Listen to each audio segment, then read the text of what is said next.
Hello everyone, welcome to my channel. मैं हूं आपकी होस्ट रश्मि। आज मैं एक बहुत इम्पोर्टेंट टॉपिक पे आप लोगों से बात करने आई हूं। वो है कि कैसे हम अपनी मिट्टी को इतना शक्तिशाली और स्ट्रांग बना दें जिससे कि हमें आगे आने वाले दिनों में हमारे पौधे में कोई प्रॉब्लम ना हो।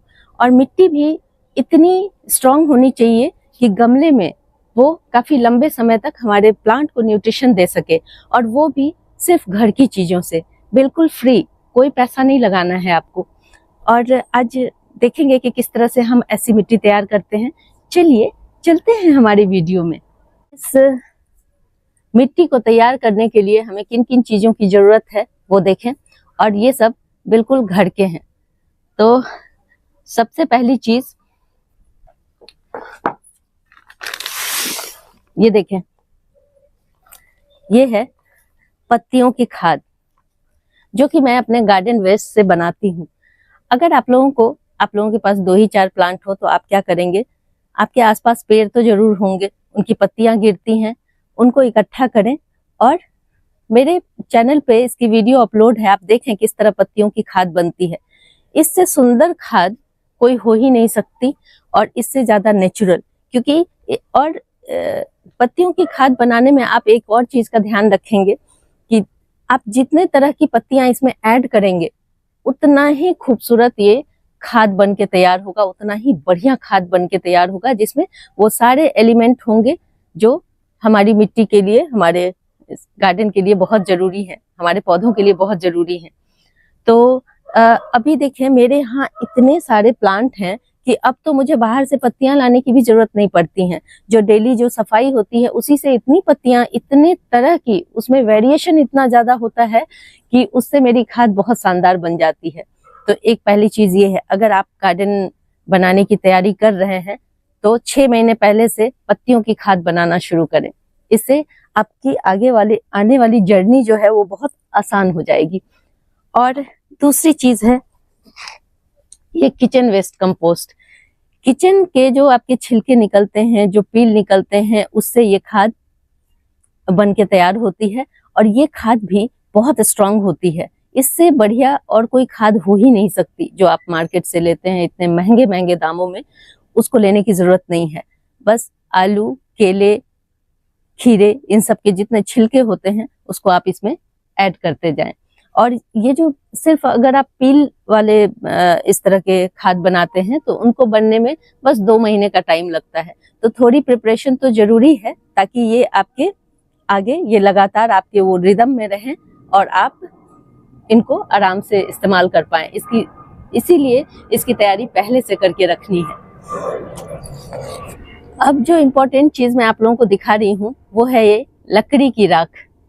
ये भी आपको फ्री ऑफ कॉस्ट अवेलेबल है, क्योंकि अपने आसपास देखें, जहां भी लकड़ी की राख आपको मिलती है, इसमें प्लास्टिक नहीं होना चाहिए।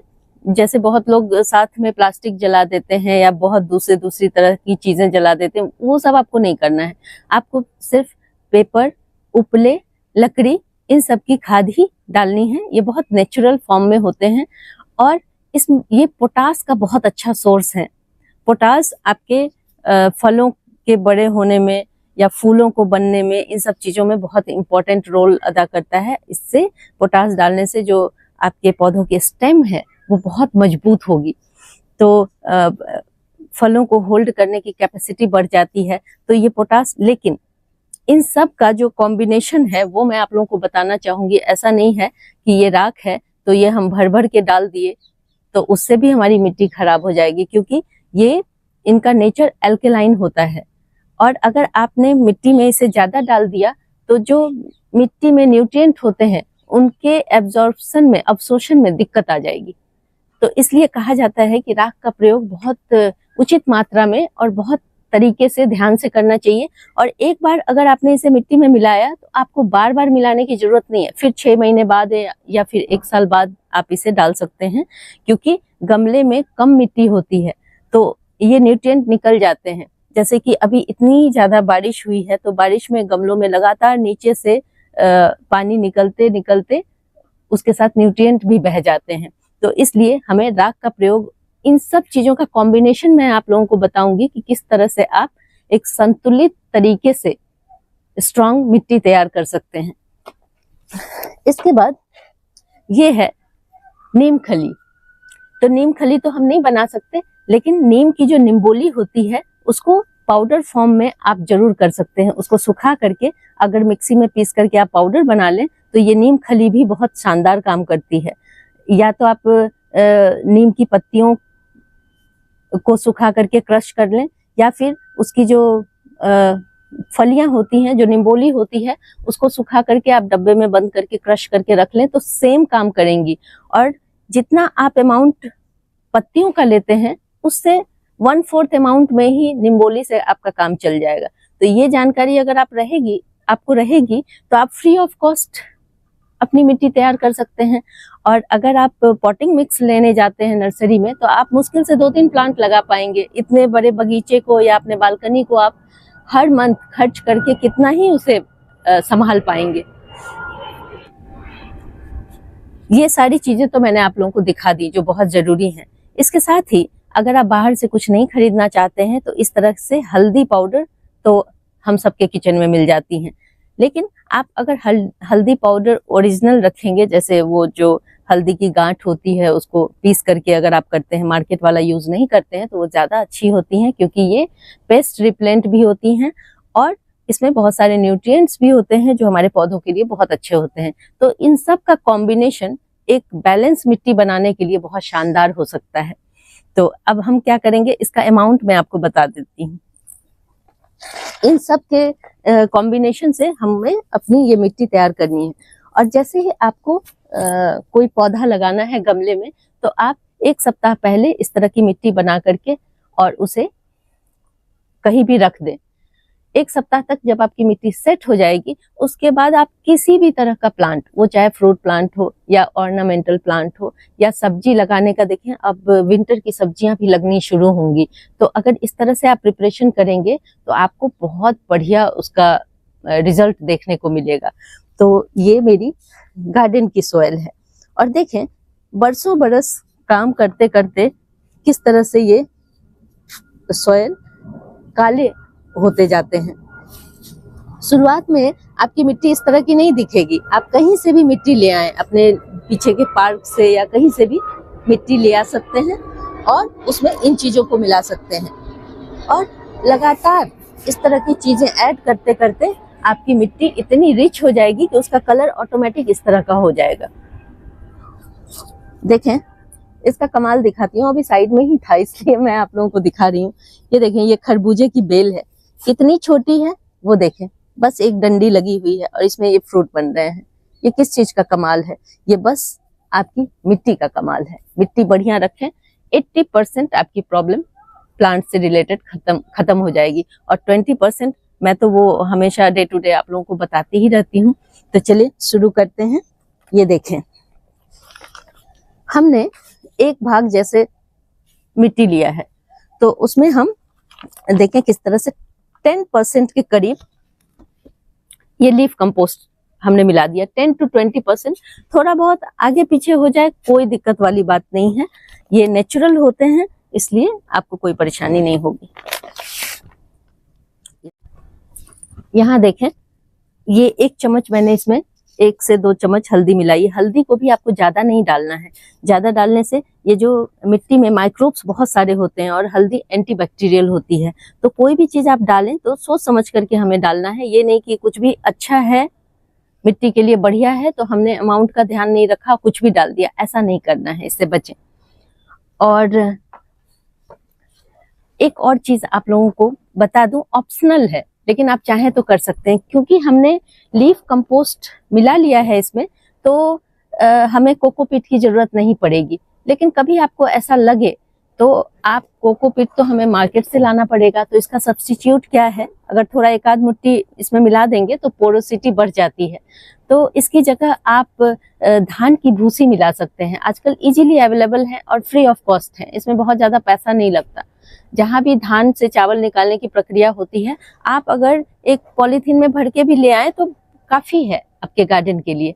तो ये व्यवस्था अगर आप कर सकते हैं तो बहुत अच्छा है, नहीं तो ये काम आपके लीफ कंपोस्ट से भी सेम काम ये करती है। इसका काम है न्यूट्रिएंट तो इसमें बहुत ज्यादा होते ही हैं, लेकिन इसके अलावा भी इसका काम है पानी को होल्ड करके रखना।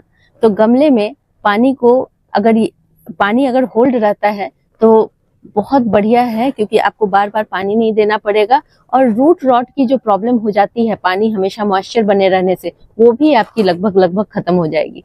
आप लोगों ने कभी ध्यान दिया होगा तो जंगल में आप देखें या जहाँ खेती बाड़ी होती है वहां देखें, वहां आप देखेंगे कि जो सूखी पत्तियां हैं वो गिर गिर करके वहां की मिट्टी में बेड बन जाते हैं।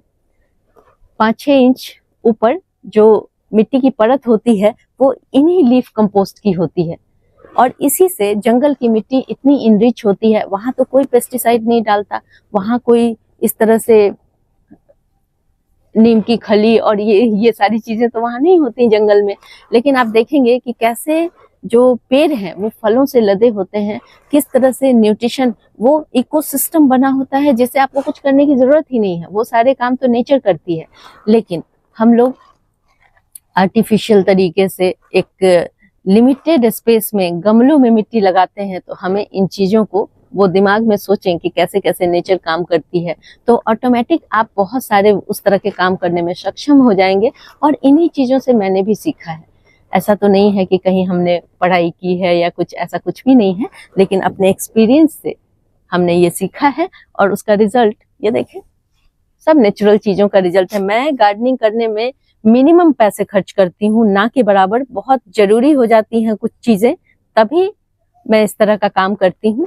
और ज्यादा से ज्यादा वर्मी कंपोस्ट या काऊ डंग, जो एक बेसिक चीज है, अगर आप ये सब नहीं करना चाहते हैं तो इसको रख लें, और इसमें ज्यादा पैसा नहीं लगता। आप इन सारे मिट्टी को अच्छे से मिक्स कर देना है। इसी तरह छोटे छोटे क्वांटिटी में आप मिट्टी बनाएं और प्लांट लगाते जाएं। तो आपको अब जो ये मैंने मिट्टी तैयार की है, इसमें मैं 4-5 महीने तक कोई खाद नहीं डालूंगी, और जो भी प्लांट लगेगा वो लंबे समय तक स्वस्थ और बढ़िया बना रहेगा, बहुत कम मेहनत में। तो आपने देखा कि किस तरह से हम बिना पैसा खर्च किए हुए थोड़ी सी मेहनत करके, आप एक बार जब शुरुआत कर देंगे तो वो साइकिल चलता जाएगा और बहुत आसानी से आप कर पाएंगे चीजें। अब मैं इस टब में इसलिए रख रही हूँ, मैं चाहती हूँ कि अगर 6-7 दिन इसको मैं छोड़ देती हूँ तो इसकी जो माइक्रोबियल एक्टिविटी है वो भी बहुत एक्टिव हो जाएगी, और दूसरी चीज कि मेरी जो ये मिट्टी है एकदम सेट हो जाएगी पौधे लगाने के लिए। अगर आपको तुरंत पौधे लगाने हैं तो लगा सकते हैं, लेकिन अगर आप ऐसा करेंगे तो ये ज्यादा बेहतर ऑप्शन है।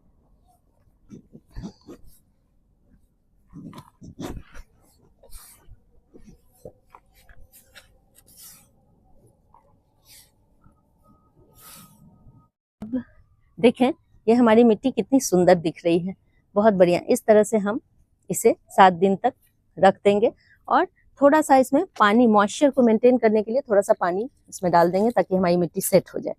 बस 6 से 7 दिन के बाद आप इसमें कोई भी प्लांट लगाएं, और उसके बाद आपको कुछ भी करने की जरूरत नहीं है, बस पानी देते रहें प्लांट पे। ये बन गई हमारी बहुत बढ़िया ऑर्गेनिक और न्यूट्रिएंट से रिच मिट्टी। तो इस तरह से आप बनाएं, आपकी बहुत सारी प्रॉब्लम खत्म हो जाएगी। अगर आप लोगों को मेरी ये वीडियो पसंद आती है तो प्लीज इसे लाइक, शेयर एंड सब्सक्राइब करना ना भूलें। बेल बटन को जरूर दबाएं। Live nature, love nature. Thank you.